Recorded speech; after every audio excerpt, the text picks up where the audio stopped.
This is Hannibal here from thehannibaltv.com with a daily wrestling news update for you. Let me jump into it.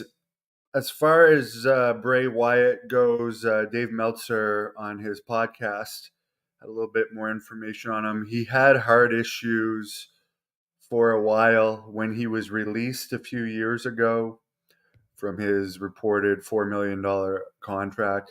That was due to heart problems, reportedly. Then they brought him back. Then he got sick again, and that's why he's been off since the end of February. Apparently, he had a giant salary, which is one of the reasons why he was likely released the first time due to health issues. Is they usually don't release people from health issues. Meltzer brings up that it was a tough gimmick for wrestlers to work due to how outlandish it was, particularly with the Fiend stuff. I mean, some of the matches included teleportation and vaporizations. So some of the fans didn't like that stuff, and some of the wrestlers didn't like doing that stuff. But as far as a marketing success, it was a marketing success as far as merchandise sales. Before I get into the other news, Billy Jack Haynes had a few comments for me on those deaths. He didn't hear about any of them until I told them. He didn't know Bray at all, so he had nothing to say about Bray. But he said, as far as Terry Funk, I'll tell you the quote. This is a quote from Billy Jack Haynes. I've got a lot of pro wrestling history with Terry Funk in Florida. Terry was a phenomenal pro wrestler in Japan, and both Terry and Dory had given me help with my push in Florida Championship Wrestling. He said that I and Terry, talking about me, Hannibal, worked a super angle in Canada that he saw. He said that it was old school. He said, like superstars, Billy Graham recently passing away, the old school is slowly passing on, leaving an old school legacy that will never be replaced. And he thanked me for letting him know. He says, pro wrestling has lost another icon, never to be replaced ever. God bless Terry Funk. So that is the exact quote from Billy Jack Haynes related to Terry Funk's death, who he knew. As far as a WrestleMania in Philadelphia, it's going to be set up for 57,000 both nights. There's about 47,000 tickets sold for each night right now, which is all the tickets that are available. They're holding about 10,000 tickets each night for potential business partners and comp deals. Ticket prices are 40% higher this year. That's why they were able to have a greater gate this year with only 48,000 tickets sold than last year with 60,000 sold both nights. The average ticket price is $240, which seems crazy, more than I would pay, especially with no matches announced, but people are paying it, so obviously it's not overpriced. As far as All In this weekend at Wembley Stadium, there's, including the comps, 81,618 tickets out at this time. There was 60,000 sold in the first week, and they've trickled in since. There doesn't appear to be any last-minute pickup. It holds about 90,000. It'll be set up for about 85,000, so there's a very good chance it's going to sell out with a walk-up. Dave Meltzer is there right now in London. He says there's not a big buzz about All In like there is with WrestleManias when you go into a WrestleMania city. He said he's only seen about 2 people wearing wrestling shirts around town. There's not much signage up. I mean, for WrestleMania, as you go into the airports, WrestleMania weekends, and you see signs, it seems like the whole town is buzzing. So he's saying this is not existing for All In. He doesn't expect any big changes in the card.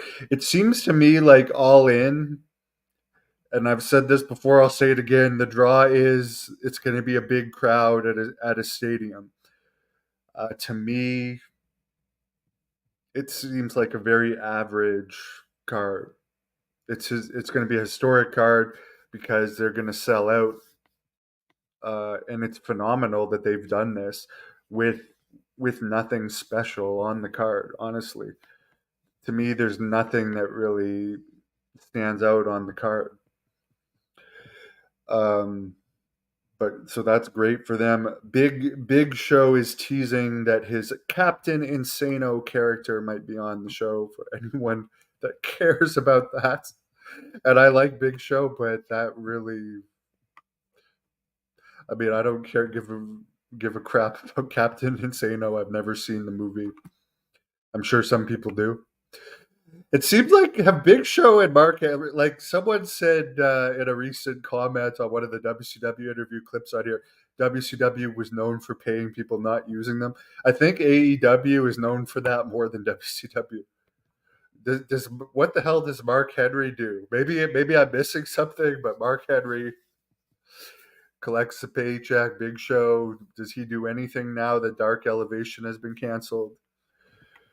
Lance Hoyt, when was the last time we've seen him on the show? Parker Boudreaux, who I've heard through the grapevine makes almost 200 grand a year. What the hell is he doing? I mean, good for these guys making money. Good for these guys making money. But Gable Stevenson, who apparently didn't get a very good reaction on his recent NXT pay-per-view match, is going to compete at the 2023 World Championship. Apparently, Stevenson wrestled Baron Corbin, who has been far from over in recent years, and Corbin was cheered wildly in the match over Stevenson. Speaking of wrestlers who have hardly been used by AEW, Brock Anderson, Arn Anderson's son, contract is apparently about to expire. I would expect that would be renewed by AEW. I don't think WWE is going to re-sign a lot of people with Endeavor taking over next month, or sign a lot of new people. Supposedly, maybe Brian Pillman will be signed to development. I know he recently did a sale with the captain, who does online sales and hooks me up with some interviews that he always rudely cuts off. But he told me that Pillman told him that he'd be starting with NXT soon, for whatever that's worth. But not that he would have a large contract. AEW didn't renew him for whatever reason. But Edge has claimed that he was offered a contract renewal by WWE. But all signs point that Edge is probably going to go to AEW. Carlos, yeah, I'm doing well. I'm recovering. I got Piper beside me here. She's going to growl at me for showing her. But my lovely dog, my guardian angel, Piper. Somebody says, wow, probably about, oh yeah, Mark Henry is an ambassador for AEW. Okay. Yeah. I haven't heard of him doing anything. I know they tried him out on, at one point they were doing 4-man commentary, and he wasn't any good at that, so they took him off. Edge and Chris, honestly, the best thing Edge can do is go to AEW. I mean, he'll be a bigger star there. He'll be more relevant there. I'm sure Edge has more freedom in WWE than most of the wrestlers there as far as creativity, but he'll have a lot more freedom in AEW. Edge is 50-year-old and isn't hurting for money. He seems to be going to AEW.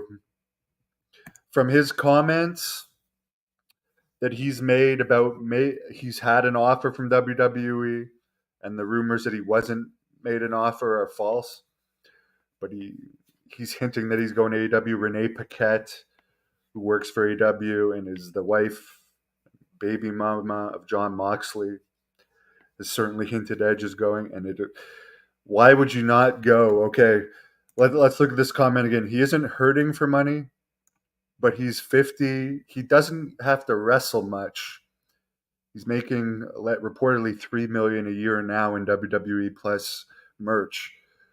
Who is going to say no if he's offered more than $3 million to go to AEW? To wrestle limited. Keep in mind, wrestling's fake. You can wrestle an easier style.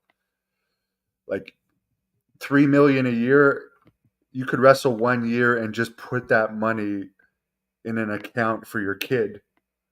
For one, I don't know how many kids he has, but like you could just put that money and your kid will never have to work.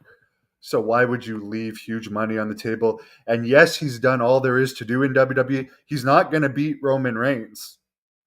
He's not going to beat Roman Reigns. We know that. The Seth Rollins world title is pretty much meaningless.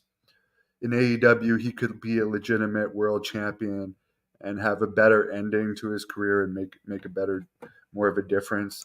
That's my opinion on it. And I like Edge, but I definitely hope that he shows up in AEW for an entertainment standpoint. He could earn the same money in WWE. I don't think WWE is going to offer him as much as AEW. Keep in mind, Endeavor's taking over, and Tony Khan is throwing a lot of money around, a lot. And what else is he going to do in WWE? Thanks for sharing your opinion.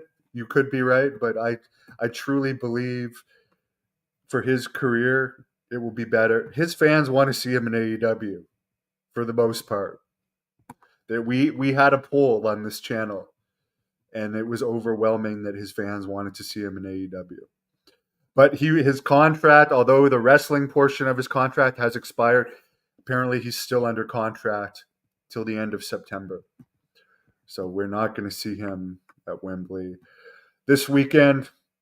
Let me know if you're going to watch All In this weekend. I mean, there's literally nothing on that card that interests me, and I'm saying that in a nice way. Someone says Endeavor is being sued.